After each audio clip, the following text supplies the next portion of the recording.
กะซีกูถ่ายรูปไปมึงเบิ่งนี่หมากเหลืองนี่ธง1 2ดอนปลายเด้อพี่น้องนี่หมากเหลืองอันนี้ก็มีลายยีดอกแต่ว่าข่อยเอาลงไปซื้อน้ำแล้วแต่ว่ามันเต็มหน้านี่ข่อยอันนี้หน้าอันนี้ของข่อยอันนี้อัน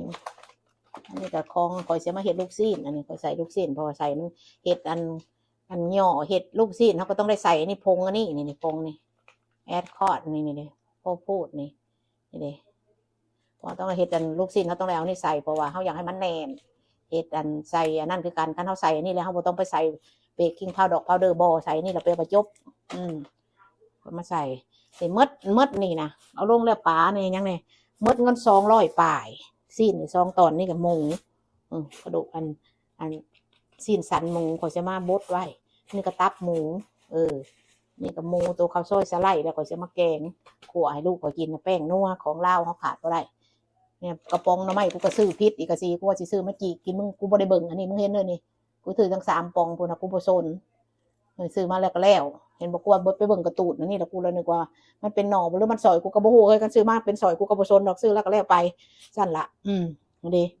สั้นละพี่น้อง200เกือบ300ของกินซ้ำนี่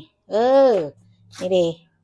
มีแต่คอยลงในตารางก็จะมีอย่างบันนี้พักมีอยู่ตารางนี่พอคอยมันเต็มเทเบิลคอยละเต็มบนคอยตั้งนี่แหละเข้าเตอร์คอยนี่แหละแล้วมันนี่คอยระเบิดมาถ่ายตัวนี้เบิ้ง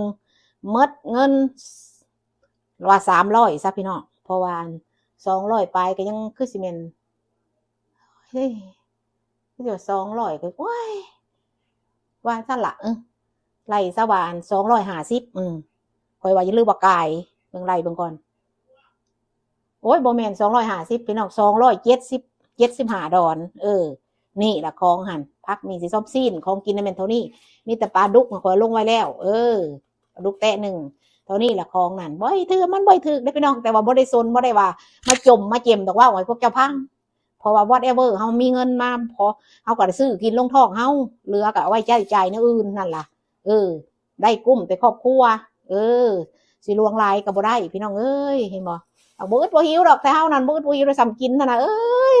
อย่างว่าเอาอยู่ดีไม่แห้งเด้อกะซีเด้อป้าเด้อนี่มดเท่านี้ก็ถ่ายเจ้าเบิ่งนี่หมากเรืองอันนี้ข่อยเสียมาไว้มันทันได้สุกดอกข่อยเสียมาใส่กันกระตองไว้เวลาเฮาอยากกินก็กินอยากปาดเข้าตู้เย็นไว้ก็ปาดนี่กินลงท้องเวลาข่อยไปเข้าป่าเข้าดงข่อยก็ใส่ถุงยางถือไปป่อนใส่โคเลอร์น้ำแข็งข่อยก็ไป